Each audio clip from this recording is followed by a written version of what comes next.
તથા પરમેશ્વરનો પુષ્કળ આભાર કે ફરી એકવાર તેમના પવિત્ર વચનો વાંચવાને માટે આપણને આ સમય સંજોગો પૂરા પાડ્યા.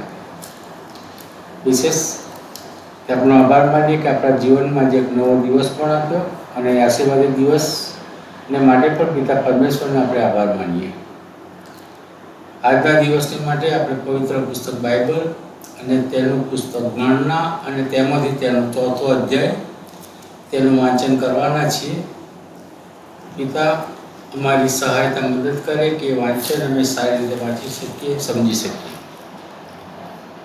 આ વાંચન 1 થી 28 કલમ સુધી હું વાંચીશ અને 29 થી અંત સુધી રૂપભાઈ વાંચશે. બાઇબલ પવિત્ર પુસ્તક અને તેનો ત્રીજું પુસ્તક ગણના અને તેનો 4થો અધ્યાય. અને યહોવાએ મૂસાને તથા હારૂનને કહ્યું, લેવીઓના દીકરાઓમાંથી કહાતના પુત્રોની ગણતરી તેઓના કુટુંબ પ્રમાણે તથા તેઓના પિતૃઓના ઘર પ્રમાણે કરો. એટલે 30 વર્ષથી 50 વર્ષ સુધીની ઉંમરના જે સર્વ મુલાકાત મંડપનું કામ કરવાની સેવક પદમાં દાખલ થાય છે તે બધાની ગણતરી કરો. મુલાકાત મંડપમાં પરમ પવિત્ર વસ્તુઓના સંબંધમાં કહાતના પુત્રોનું કામ આ છે.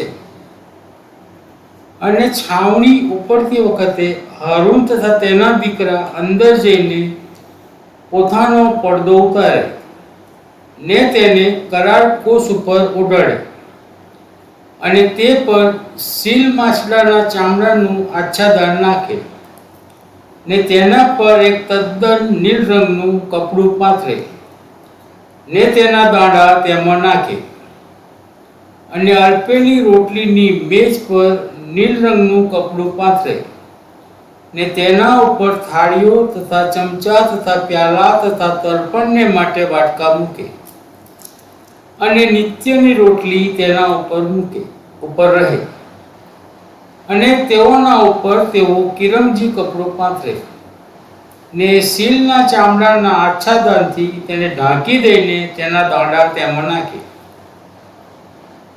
અને તેઓ નીલ રંગનું કપડું લઈને રોશનીના દીપવૃક્ષ તથા તેના દીવા તથા ચીમટા તથા તબડીઓ તથા તેને લગતું કામ કરવાના સર્વ તેલ પાત્રોને ઢાંકે અને તેઓ તે તથા તેની સર્વ સામગ્રી સીલના ચામડાના આચ્છાદનમાં નાખીને ભૂંગળ ઉપર મૂકે અને સોનાની વેદી પર તેઓ નીલ રંગનું કપડું પાથરે ને સીલના ચામડાના આચ્છાદનથી તેને ઢાંકી દઈને તેના દાંડા તેમાં નાખે અને તેઓ સેવાની સર્વ સામગ્રી જે વડે તેઓ પવિત્ર સ્થાનમાં સેવા કરે છે તે લે ને નીલ રંગના કપડામાં તે મૂકે ને સીલના ચામડાના આચ્છાદનથી તે ઢાંકી દઈને ભૂંગળ ઉપર તે મૂકે અને તેઓ વેદી પરથી રાખ કાઢી નાખીને તેના ઉપર જાંબુડા રંગનું કપડું પાથરે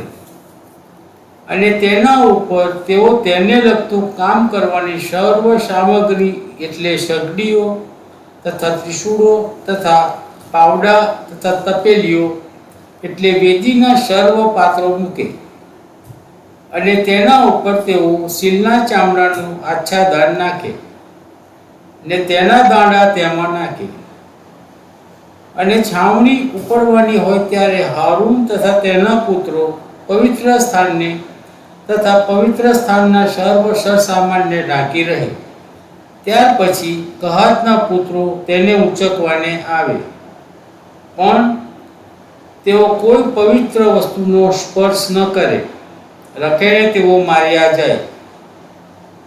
મુલાકાત મંડપના સંબંધમાં કહાતના દીકરાઓને ઊંચકવાનું તે એ છે. અને હારૂન યાજકના પુત્ર એલાઝારનું કામ આ છે. એટલે રોશનીને માટે તેલ તથા સુવાસિત સુગંધી તથા નિત્યનું ખાદ્યાર્પણ તથા અભિષેકને માટે તેલ ને મંડપ તથા તેમાંનું બધું પવિત્ર સ્થાન તથા તેના સરસામાનની સંભાળ રાખવાનું. અને યહોવાએ મૂસાને તથા હારૂનને કહ્યું, લેવીઓમાંથી કહાતીઓના કુટુંબોના કુળને બાતલ ન કરો, પણ તેઓ પરમ પવિત્ર વસ્તુઓની પાસે જઈને માર્યા ન જાય પણ જીવતા રહે. માટે તમે એમ કરો કે હારૂન તથા તેના દીકરા અંદર પ્રવેશ કરીને તે સર્વને પોતપોતાનું કામ તથા જવાબદારી ઠરાવી આપે. પણ તેઓ પવિત્ર વસ્તુઓને જોવાને એક પળ પણ અંદર ન જાય, રખેને તેઓ માર્યા જાય. અને યહોવાએ મૂસાને કહ્યું, ગેરશોનના દીકરાના પિતૃઓના ઘર પ્રમાણે તેઓના કુટુંબો પ્રમાણે તેઓની કુલ સંખ્યા પણ કાઢ. 30 વર્ષથી 50 વર્ષ સુધીની ઉંમરના જે સર્વ અંદર જઈને મુલાકાત મંડપમાં કામ કરવાની સેવામાં હાજર રહે છે તેઓની ગણતરી કર. સેવા કરવામાં તથા ભાર ઉચકવામાં ગેરશોનના કુટુંબોનું કામ આ છે. મુલાકાત મંડપમાં ગેરશોનના પુત્રોના કુટુંબોની સેવા છે. અને હારૂન યાજકના દીકરા ઇથામારના હાથ તળે તેમનું કાયમ કામ રહે. અને મરારીના દીકરાઓની તેઓના બાપોના ઘર પ્રમાણે તેઓના કુટુંબો પ્રમાણે તું ગણના કરો. 30 વર્ષથી 50 વર્ષ સુધીની ઉંમરના જે સગડા અંદર જઈને મુલાકાત મંડપમાં કામ કરવાની સેવામાં હાજર રહે છે તેઓની ગણના તું કર. અને મુલાકાત મંડપમાં તેઓની સર્વ સેવાના સંબંધમાં તેઓને સોંપેલું ભાર ઉચકવાનું કામ આ છે. એટલે મંડપના પાટિયા તથા તેની ઘૂંઘળો તથા તેના સ્તંભો તથા તેમની કુંભીઓ તથા આંગણાની આસપાસના સ્તંભો તથા તેઓની કુંભીઓ તથા તેઓની મેખો તથા તેઓની દોરીઓ, તેઓના સર્વ ઓજારો શુદ્ધ તથા તેઓને લગતી બધી સામગ્રી શુદ્ધ. અને તમે તેઓને સોંપેલા ભારના ઓજારોના નામ દઈને તથા તેઓને ગણીને સોંપો. મરારીના પુત્રોના કુટુંબોના કામ એટલે તેમની સઘળી સેવા પ્રમાણે મુલાકાત મંડપમાં હારૂન યાજકના પુત્ર ઇથામાના હાથ નીચે જે કામ તે એ છે. અને મૂસાએ તથા હારૂને તથા જમાતના અધિપતિઓએ કહાતના દીકરાઓની ગણના તેઓના કુટુંબ પ્રમાણે તથા તેઓના બાપોના ઘર પ્રમાણે કરી. એટલે 30 વર્ષથી 50 વર્ષ સુધીની ઉંમરના જે પ્રત્યેક મુલાકાત મંડપમાં કામ કરવાની સેવક પદે દાખલ થયા હતા તેઓની ગણના તેઓના કુટુંબ પ્રમાણે 2750ની થઈ. કહાતીઓના કુટુંબમાંના જેઓની ગણના થઈ એટલે જે સર્વ મુલાકાત મંડપમાં સેવા કરતા હતા તથા જેઓની ગણના મૂસાની હસ્તક અપાયેલી યહોવાની આજ્ઞા પ્રમાણે મૂસાએ તથા હારૂને કરી તેઓ એ છે. અને ગેરશોનના પુત્રોમાંના જેઓની ગણના તેઓના કુટુંબ પ્રમાણે તેઓના બાપોના ઘર પ્રમાણે થઈ. એટલે 30 વર્ષથી 50 વર્ષ સુધીની ઉંમરના જે પ્રત્યેક મુલાકાત મંડપમાં કામ કરવાની સેવક પદમાં દાખલ થયા હતા તેઓની ગણના તેઓના કુટુંબ પ્રમાણે તેઓના બાપોના ઘર પ્રમાણે 2630ની થઈ. ગેરશોનના દીકરાઓના કુટુંબોમાં જેઓની ગણના થઈ એટલે જે સર્વ મુલાકાત મંડપમાં સેવા કરતા હતા તથા જેઓની ગણના મૂસાએ તથા હારૂને યહોવાની આજ્ઞા પ્રમાણે કરી તેઓ એ છે. અને મરારીના પુત્રોના કુટુંબોમાંના જેઓની ગણના તેઓના કુટુંબ પ્રમાણે તેઓના બાપોના ઘર પ્રમાણે થઈ એટલે 30 વર્ષથી 50 વર્ષ સુધીની ઉંમરના જે પ્રત્યેક મુલાકાત મંડપમાં કામ કરવાની સેવક પદમાં દાખલ થયા હતા તેઓની ગણના તેઓના કુટુંબ પ્રમાણે 3200ની થઈ. મરારીના પુત્રોના કુટુંબોમાંના જેઓની ગણના થઈ એટલે જેઓની ગણના મૂસાની હસ્તક અપાયેલી યહોવાની આજ્ઞા પ્રમાણે મૂસાએ તથા હારૂને કરી તેઓ એ છે. લેવીઓમાંના જે સગડાની ગણના મૂસાએ તથા હારૂને તથા ઇસ્રાયેલના અધિપતિઓએ તેઓના કુટુંબ પ્રમાણે તેઓના બાપોના ઘર પ્રમાણે કરી. એટલે 30 વર્ષથી 50 વર્ષ સુધીની ઉંમરના જે પ્રત્યેક મુલાકાત મંડપમાં સેવાનું કામ તથા બોજો ઉચકવાનું કામ કરવા સારું દાખલ થયા હતા તેઓની ગણના 8580ની થઈ. તેઓ મને પ્રત્યેકની ગણના તેના કામ પ્રમાણે તથા તેનો ઉચકવાના બોજા પ્રમાણે મૂસાની હસ્તક યહોવાની આજ્ઞા પ્રમાણે થઈ. જેમ યહોવાએ મૂસાને આજ્ઞા આપી હતી તેમ તેણે તેઓની ગણના કરી. પ્રભુ તેના વચનને પુષ્કળ આશીષ અને કૃપા આપે. પ્રાર્થના કરીએ. પવિત્ર છે, પવિત્ર છે, પવિત્ર છે. સૈન્યનો દેવ યહોવા પવિત્ર છે. સગળું માન, મહિમા અને વૈભવ પિતા તમને મળે અને તે તમારા જ છે. અમે અશોક ચતુર્થી તમારી સમક્ષ આવીએ છીએ, તમારા પવિત્ર નામને ઉચ્ચારીએ છીએ.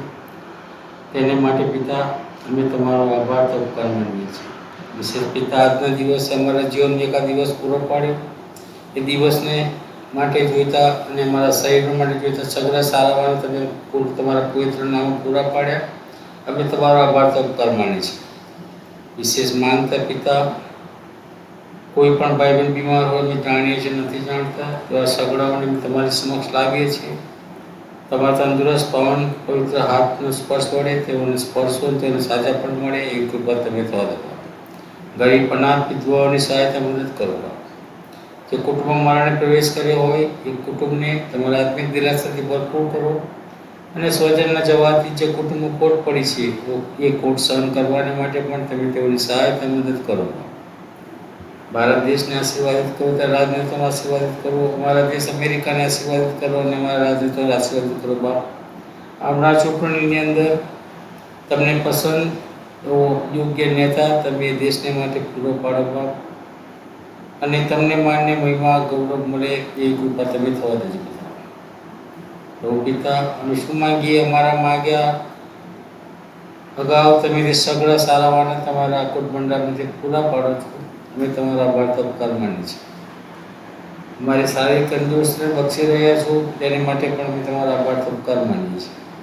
અમારી હવે પછીની સગળી રજૂ વિનંતીઓ અમે તમારી સમક્ષ અમારા મધ્યસ્થી શ્રી કૃષ્ણ દ્વારા તમારી સમક્ષ લાવીએ છીએ. ત્યારે પ્રભુ પિતા તેને સાંભળી અને માન્ય કરવા માટે કૃપા દયા ભલે અને પ્રેમ વરસાવજો બાપ. અમારી વિનંતી તમારા પુત્ર અમારા પુરુષ મસીન નંબર સાંભળો તેને માન્ય કરો પિતા. આમીન.